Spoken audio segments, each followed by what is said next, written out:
Bonjour Cécile Comics et aujourd'hui je vous propose la première d'une série de vidéos consacrée à la façon dont les artistes utilisent telle ou telle technique pour donner du dynamisme à leurs planches.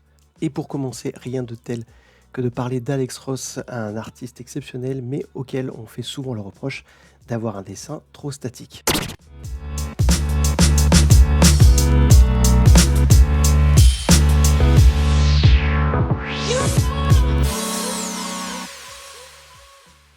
Alors rapidement, Alex Ross, c'est un artiste qui s'est fait connaître après quelques petits boulots indépendants en 1994 chez Marvel avec la mini-série Marvels, coécrite avec Kurt Busiek.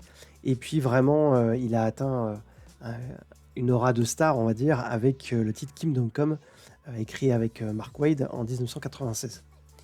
Donc d'entrée de jeu, il a posé les bases de ce qui allait être son style très identifiable, à savoir de la peinture directe, un style très photographique, et puis un respect en fait très marqué pour la représentation des super-héros dans ce qu'ils ont de plus pur, de plus iconique. Kingdom Come, c'est donc une mini-série en 4 épisodes qui est sortie entre mai et août 1996 dans la ligne Elseworld, c'est-à-dire qu'elle se situe dans un univers parallèle. Ce n'est pas un futur réellement officiel de DC, même si on sait qu'après, il y a eu des liens qui ont été faits avec la continuité actuelle de DC. Et c'est une série qui ne cesse d'être publiée, republiée dans tous les formats possibles et imaginables, puisqu'elle reste un des gros best-sellers de DC Comics. En France aussi, Kingdom Come est sorti sous plusieurs formats. D'abord en 97 dans un spécial DC en 2 volumes qui s'appelait Kingdom Come Autre Monde. Puis après en intégrale dans ce qu'on appelait les Semic Books aussi, toujours chez l'éditeur Semic. Et puis aujourd'hui, on peut le trouver chez Urban en grand format, donc le Black Label, ou en petit format dans la nouvelle collection Urban Nomad. Compte tenu cependant du nombre de détails que met Alex Ross dans chacune de ses planches et de ses cases, je ne peux que vous encourager à lire ce comics dans le plus grand format possible, parce que ce serait quand même prendre le risque de passer à côté de pas mal de petites choses intéressantes et souvent signifiantes dans l'histoire. Alors de quoi ça parle Kingdom Come? En fait, c'est un peu une réflexion un peu méta sur ce qui se passait déjà un petit peu à l'époque dans l'industrie du comics. À savoir que on a des héros classiques comme Superman, Wonder Woman, etc., qui se sont retirés un peu de la vie publique et qui ont laissé la place à une génération de héros beaucoup plus, on va dire, modernes, high-tech, mais aussi plus violents, plus radicaux, que l'opinion publique juge plus à même de rendre une justice finalement plus durable, certes plus expéditive, mais qui, aux yeux de la plupart des gens, semble plus efficace que ce que faisaient Kal-El et consorts. Jusqu'au jour où il y a une immense catastrophe qui se passe dans le Kansas, une catastrophe dont semblent être responsables plusieurs de ces vigilantes modernes. Et ça oblige en fait Kal-El à sortir de sa retraite et à finalement rassembler autour de lui d'anciens héros et des nouveaux aussi pour aller calmer un peu cette nouvelle génération. Et bien évidemment, ce n'est pas aussi simple que ça, puisqu'il y a d'autres intérêts et d'autres ennemis qui vont découvrir au fur et à mesure, avec derrière en fait un risque qui plane tout au long du récit, qui est celui d'une apocalypse en fait atomique qui serait causée par cet affrontement entre tous ces méta-humains. C'est un récit que je ne peux que vous encourager à lire, évidemment, pour ses qualités narratives, et aussi parce qu'il est très représentatif des questionnements à une époque, de ce qu'était un super-héros et ce que devait être un super-héros. Mais ce qui va nous intéresser aujourd'hui principalement, c'est le travail d'Alex Ross sur ce titre. Donc la principale caractéristique qu'on connaît tous du style d'Alex Ross, c'est sa capacité à représenter de manière quasi photographique les différents éléments de son histoire. Donc il utilise des acteurs comme modèles, il fait des recherches aussi assez importantes sur les costumes et les textures pour les rendre les plus crédibles possibles. Et puis bien évidemment, tous ces environnements sont eux aussi inspirés de photos, de lieux réels. Mais cette approche très réaliste est à la fois une des raisons de son succès, mais aussi la source finalement de ce qu'on peut lui reprocher en termes de dynamisme. Par exemple, dans cette case, on voit que pour représenter le déplacement ultra rapide d'un speedster de l'univers d'ici, il va utiliser un effet assez simple qui est de montrer une traînée colorée et très floue pour montrer que l'œil ne peut finalement pas distinguer l'être qui est en train de se déplacer. Et cet effet finalement très réaliste reflète selon moi exactement l'ambiguïté que ont beaucoup de lecteurs par rapport à cette notion de dynamisme chez Alex Ross. C'est-à-dire qu'en fait, là, il nous montre à un instant T, à une seconde très précise, quelque chose qui se passe très vite, mais il n'utilise pas les codes graphiques habituels du comics pour nous le faire ressentir. Et c'est d'ailleurs la même chose avec ce personnage qui s'écarte sur le passage du speedster, puisque sa posture est parfaitement crédible. On devine tout à fait le mouvement de recul qu'il vient de faire pour l'éviter. Mais pour autant, on est privé de tous les petits traits habituels qui sont utilisés pour représenter le mouvement. En plus, il est assez loin, il est au second plan, donc en fait, on n'a aucun autre élément de repère. Il n'y a pas, par exemple, dans cette scène, des éléments qui volent, même si on voit un peu que les cheveux de la jeune femme sont soulevés un petit peu. Et c'est tous ces repères-là auxquels les lecteurs sont plutôt habitués, qui fait que on ne ressent pas forcément la vitesse. En revanche, l'artiste a parfaitement su isoler une image montrant qu'il y a des choses qui sont en mouvement. On voit aussi un petit peu plus loin dans cette scène que Alex Ross va utiliser finalement toute la façon dont, dans la vie de tous les jours, on peut capter un déplacement rapide. Là, en l'occurrence, avec ce bus qui vole, on voit à l'arrière du bus cette traînée un petit peu de couleurs qui peut évoquer l'effet de persistance rétinienne, qui nous montre que l'objet vient de passer extrêmement vite devant le personnage principal, et qu'on en voit finalement un petit peu la fin du mouvement. Et en même temps, ce qui est intéressant, c'est que il nous montre pas le bus en train de s'écraser, mais il saisit quelques secondes avant que ce bus touche le sol. Donc, ce qui fait qu'on a un double effet de jeu sur la temporalité. On a la persistance rétinienne qui donne l'impression qu'on vient de voir passer quelque chose très vite, et de l'autre, cette suspension du bus au-dessus du sol qui nous donne la sensation que le mouvement a été totalement ralenti, comme le ferait finalement un cinéaste qui commencerait une image à vitesse normale pour la ralentir à la dernière seconde. Alors, une autre technique utilisée à Alex Ross pour montrer du mouvement dans ces cases, c'est d'utiliser les débris finalement qui accompagnent les gestes des personnages. Là, en l'occurrence, on a Superman qui arrache ce costume à ce protagoniste au bras cybernétique, et ce sont tous les éléments métalliques qui vont voler, qui vont nous indiquer le mouvement latéral que fait le bras de Kal-El. Alors, ce n'est évidemment pas une technique qui est propre à Alex Ross, beaucoup d'autres artistes l'utilisent, et sans doute celui qui le fait le mieux, selon moi, c'est Frank Whiteley. L'autre méthode qu'utilise Alex Ross pour donner du dynamisme à ses planches, c'est de créer finalement des lignes de force dans ses compositions. C'est une technique plutôt connue, mais pas toujours bien utilisée par tous les artistes. Et là, en l'occurrence, dans cette case, ça fonctionne très bien, puisqu'il arrive en fait à orienter chacun des personnages dans un ensemble de lignes qui peut paraître chaotique, mais qui en fait donne énormément de dynamisme à l'ensemble de l'image. Et ça va du zigzag qui est fait par Flash, qui se déplace à travers la case, aux postures de Power Girl ou de Green Lantern, qui sont des lignes convergentes vers les personnes qui sont en train d'être sauvées. Donc tout ça contribue fortement à donner cette sensation que plusieurs choses sont en mouvement sous nos yeux. L'artiste va aussi mixer un petit peu ces techniques. Donc là, on a un exemple où il va mixer aussi bien le flou que la persistance rétinienne. Et c'est quelque chose qu'il va faire très souvent dans cet album pour représenter The Flash, dont finalement on ne verra jamais une représentation statique, puisque si je me souviens bien dans l'histoire, son pouvoir a évolué de telle façon qu'il ne s'arrête jamais finalement de se déplacer. Et là, on voit la façon dont il traduit systématiquement ce déplacement permanent. Une autre façon que Alex Ross a de dynamiser ses planches, c'est de recourir finalement aux techniques de découpage cinématographique, que ce soit en termes de cadrage ou de montage des cases, on va dire. Et c'est quelque chose qu'il sait très bien faire dans pas mal de séquences tout au long de son œuvre. Cela étant dit, ce n'est pas quelque chose de constant chez lui. Il a aussi tendance à composer ses pages avec des principes plutôt graphiques. On va le voir un petit peu plus loin, puisque ça procure des sensations et des effets effectivement très très différents. Le premier exemple que j'ai retenu, ce sont ces 3 cases, presque en scope, qui montrent Superman descendre à toute vitesse vers la Terre. Donc il y a non seulement ces lignes de force qui sont quasi parallèles et qui vont accentuer la lecture pour nous montrer à quel point il se déplace extrêmement vite, mais aussi il y a cet effet de Superman qui sort quasiment de la case tellement qu'il va vite, qui, je trouve, apporte énormément de patates et de dynamisme à cette planche.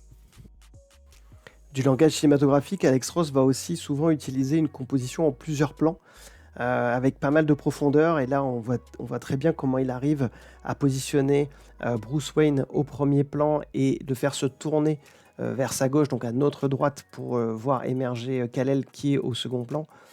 C'est une composition très traditionnelle, mais qui montre qu'il arrive à parfaitement bien gérer ce dialogue finalement qui va s'opérer entre les deux personnages en les positionnant déjà à des niveaux un petit peu différents dans le cadre.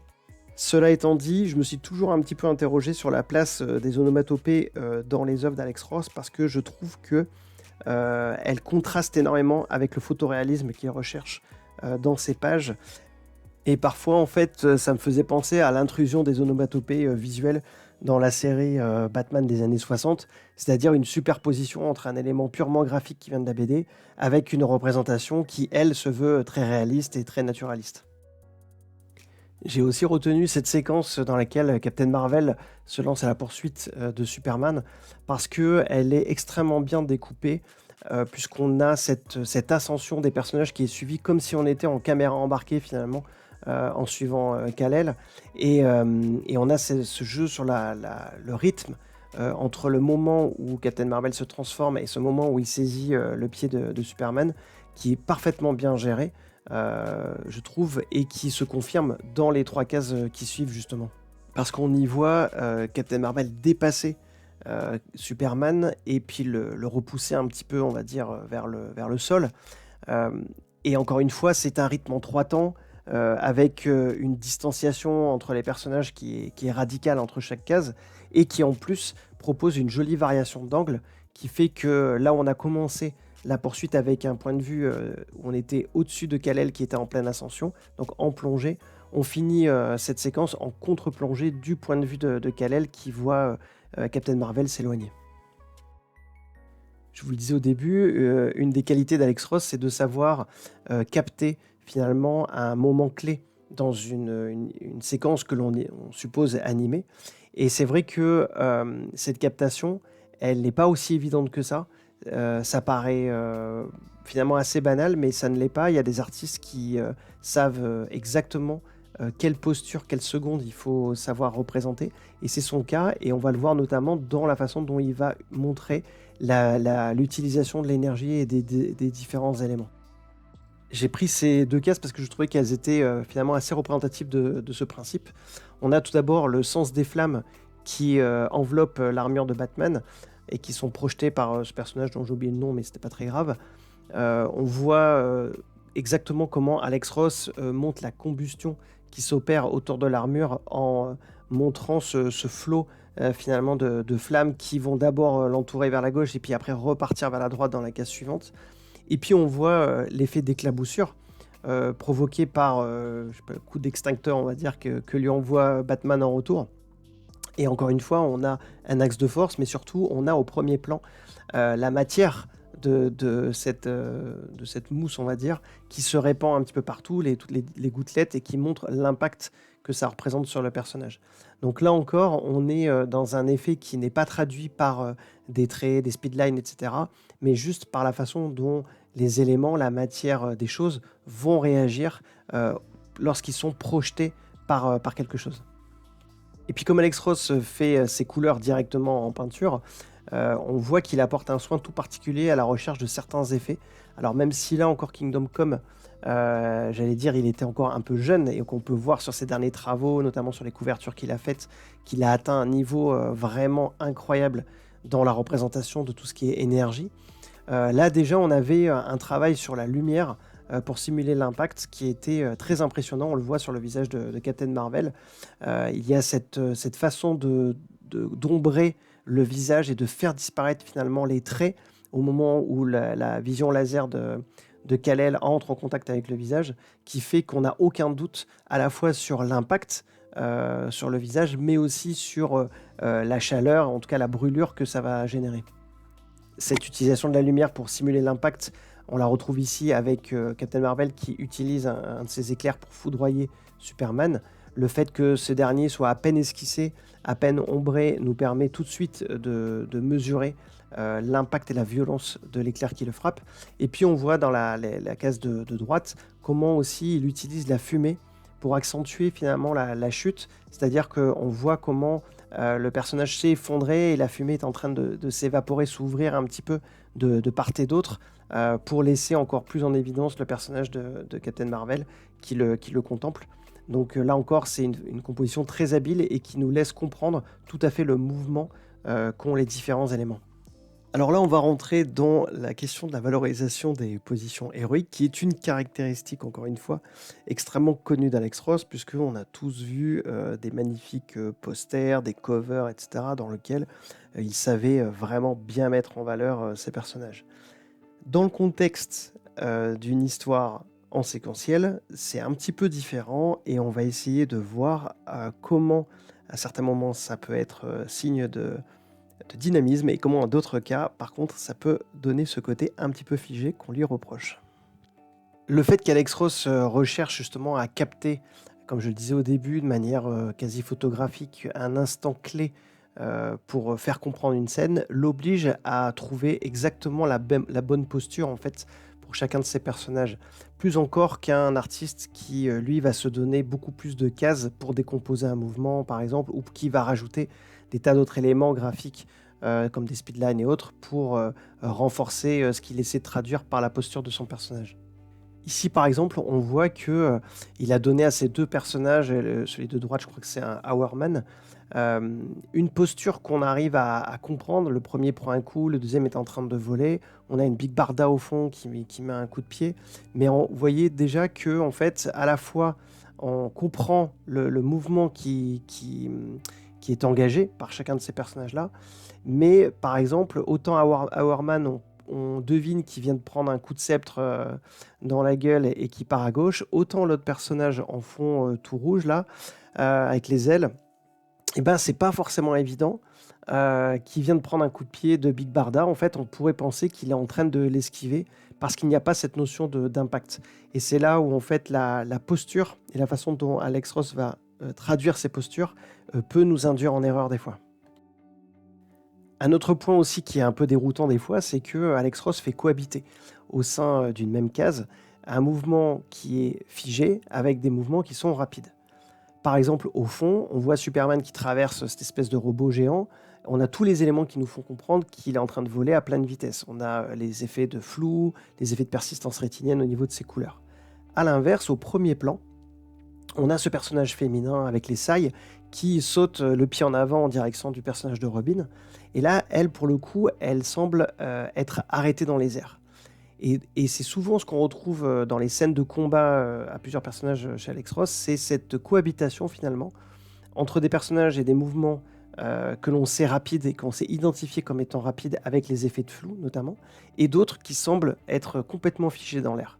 Et c'est ça aussi qui peut-être explique le sentiment de confusion qu'on peut avoir par rapport au dynamisme de la scène. Et là, je vous invite à regarder sur cette case, mais aussi sur d'autres, à chaque fois vous poser la question, vous dire quels sont les personnages qui me semblent être arrêtés comme figés sur place, et quels sont ceux où j'ai des éléments d'information qui me montrent le dynamisme, en tout cas la vitesse à laquelle ils sont en train d'exécuter tel ou tel geste. Un autre point sur ces postures super-héroïques, c'est qu'elles peuvent être dynamiques ou pas. Tout va dépendre du style de l'artiste finalement. Si on prend ces deux personnages par exemple, en plein vol, en train d'envoyer de l'énergie, on constate que la posture est claire, anatomiquement c'est très bien, on comprend notamment avec la posture des mains, avec le personnage de droite, que c'est elle qui est en train d'envoyer cette énergie, etc. Donc on a une belle représentation, et très lisible en plus, de ce que ces deux personnages sont en train de faire. Cela étant dit, on peut tout à fait effectivement se dire qu'il manque quelque chose qui fait que on n'a pas une sensation de dynamisme suffisamment fort. Mais pourquoi ? Parce que d'autres artistes avec des styles beaucoup moins photoréalistes auront la possibilité d'exagérer davantage les formes, de jouer sur une forme de déformation des corps pour par exemple mettre les mains ou les pieds au premier plan beaucoup plus important par rapport au reste du corps, ou alors vont jouer sur l'ancrage et l'épaisseur de traits pour donner encore un petit peu plus de volume et donc accentuer encore un peu plus l'énergie. Ce n'est pas le cas dans le style d'Alex Ross, ce qui fait que finalement, il a quand même cette limitation dans son style qui l'oblige à trouver d'autres façons de faire comprendre le mouvement plutôt que de s'appuyer sur ce que font traditionnellement les dessinateurs de comics, à savoir la déformation des corps et puis l'ancrage. Et le fait justement que ce style photoréaliste empêche un petit peu l'exagération propre aux comics fait que les mouvements sont toujours parfaitement montrés, mais pas toujours ressentis. Par exemple, dans cet affrontement, ici, on comprend tout à fait l'impact du laser sur le bras du robot. On voit aussi ce personnage au corps qui s'allonge et qui entoure le bras, en fait. Donc l'aspect constricteur un petit peu de ce corps autour du bras mécanique du robot. Mais pour autant, la scène en elle-même est finalement intellectuellement comprise, mais pas forcément viscéralement ressentie, parce que, encore une fois, les éléments graphiques auxquels on est habitué dans la bande dessinée, que ce soit les traits de vitesse, que ce soit des traits d'impact, que ce soit des effets énergétiques un petit peu complexes, et certes pas réalistes, mais comme ceux qu'utilisait Kirby par exemple, mais qui sont des éléments d'indication d'impact aussi, de vitesse, etc. Tous ces éléments-là, Alex Ross ne les utilise pas. Il reste dans ce qui serait la représentation la plus crédible. Et c'est aussi encore une des raisons, je pense, pour lesquelles certains lecteurs ont l'idée que c'est extrêmement figé. Il leur manque ces repères visuels qu'on a l'habitude de leur donner pour ressentir la vitesse, ressentir l'impact. Alex Ross, lui, se contente finalement de montrer tel que ça serait, mais ne vient pas utiliser ce langage complémentaire pour accompagner encore un peu plus le lecteur. Donc même si Alex Ross n'utilise pas la même grammaire que les autres dessinateurs pour représenter le mouvement ou la vitesse, l'impact, etc., il a quand même développé ses propres codes. On a pu voir quelques exemples précédemment. Pourtant, je comprends pourquoi certains trouvent que ces pages font un peu figées, et je pense que le problème relève plus de la composition et de la façon dont il structure beaucoup de ces pages, et je vais essayer à travers 2 exemples d'expliquer pourquoi. Alors je trouve que la sensation de dynamisme dans une BD vient non pas forcément des traits de vitesse, mais de la façon dont les artistes vont réussir à guider notre cerveau d'une action à une autre et de nous permettre en fait de les enchaîner avec une vitesse dont ils ont la maîtrise. C'est toute la base du storytelling en bande dessinée, que ce soit en enchaînant des cases avec un découpage rapproché ou que ce soit en créant des codes de lignes de vitesse, de points de fuite, etc., qui vont nous guider en fait et nous donner cette sensation que quelque chose est en mouvement. Dans tous les cas, cela dépend de la façon dont les artistes vont utiliser différents outils à leur disposition pour berner un petit peu notre cerveau. Or, dans ces 2 cases, on voit que la composition, que ce soit en termes de dessin et en termes de couleur, est finalement très claire et ça manque suffisamment de contraste et de focus pour faire que le lecteur se sente un petit peu perdu.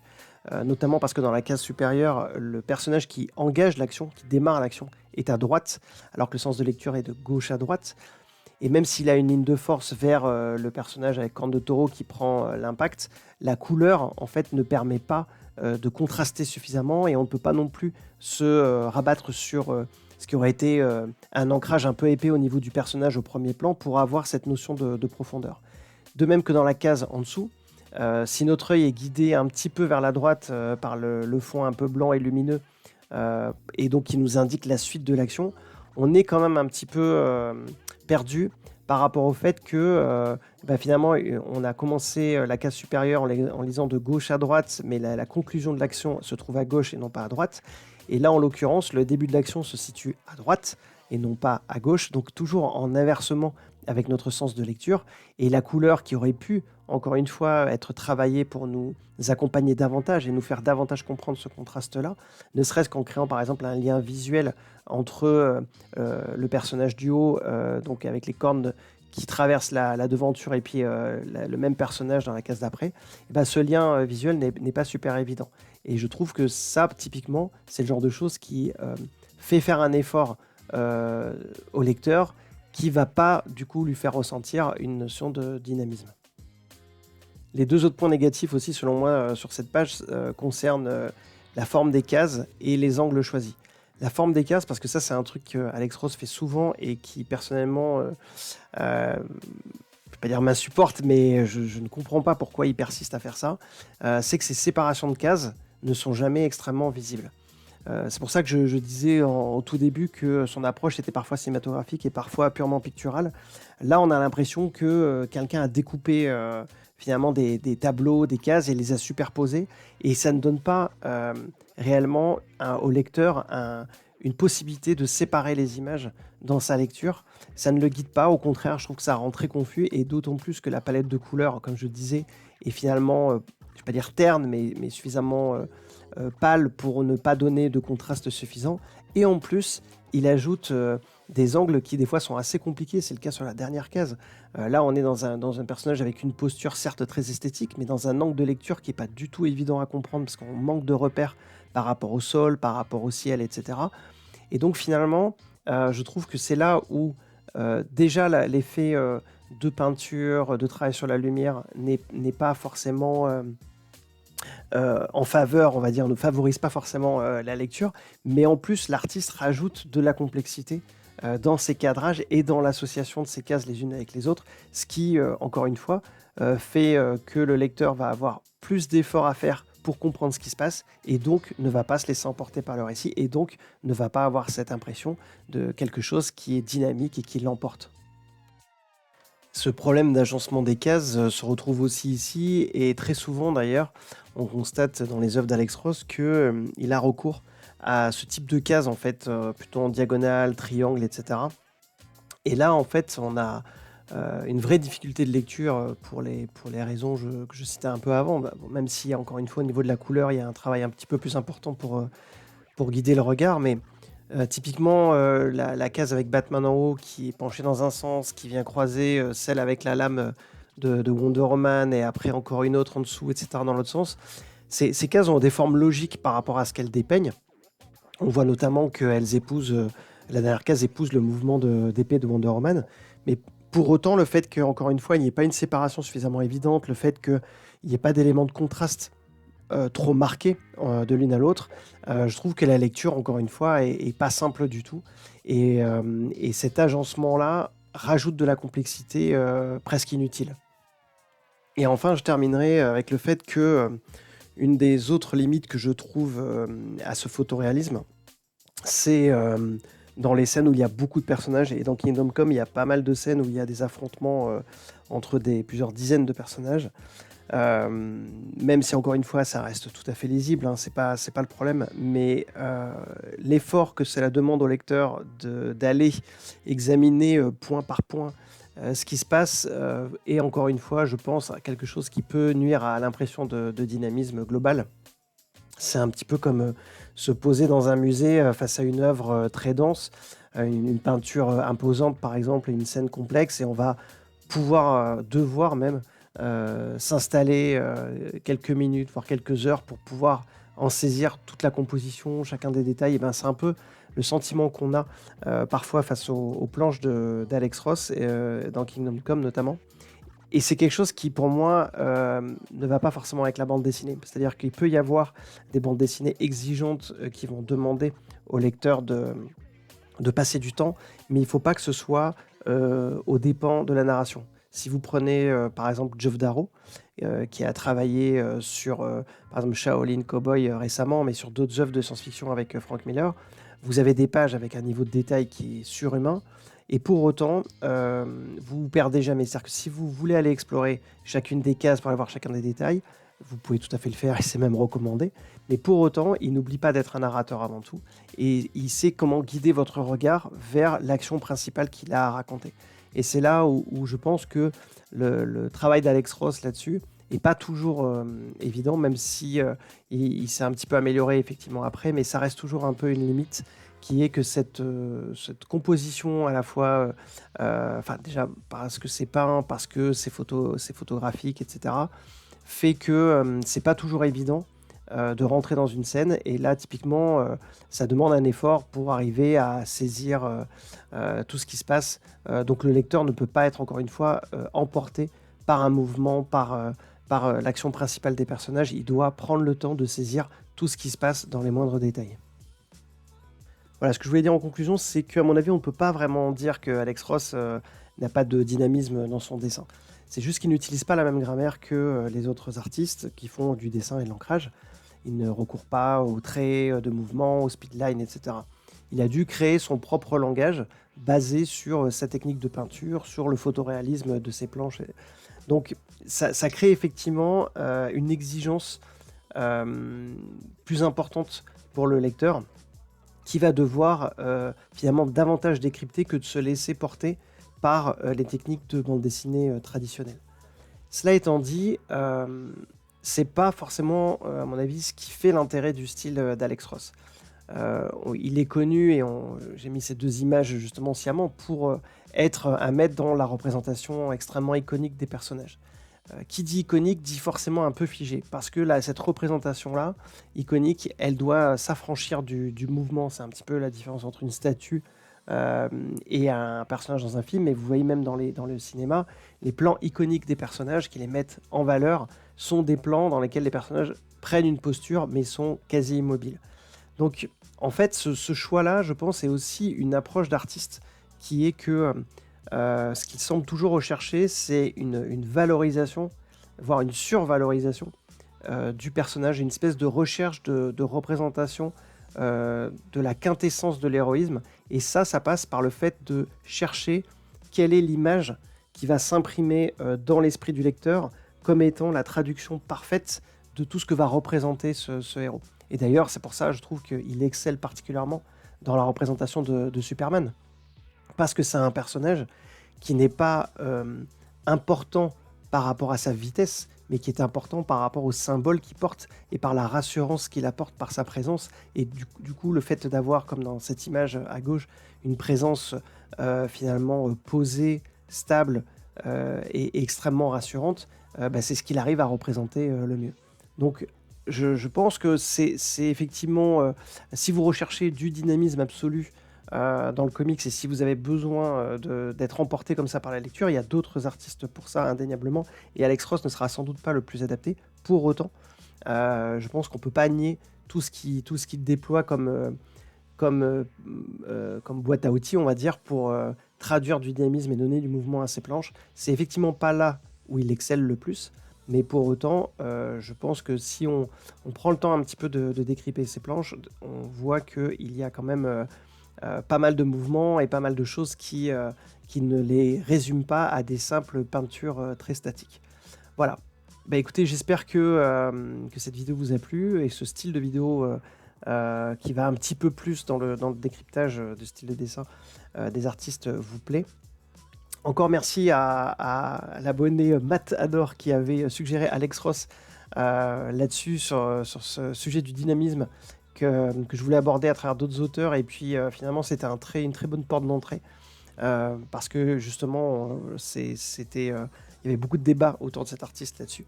Donc merci encore pour cette suggestion, cette très bonne suggestion même.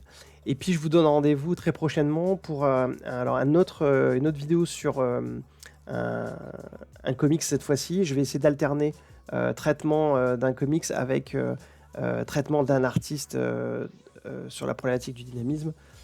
Donc voilà, et la prochaine fois, on va parler d'un event de Marvel très important, un peu controversé, et qui graphiquement m'avait laissé un très bon souvenir, mais à la relecture est peut-être un petit peu moins bien que ce que j'imaginais.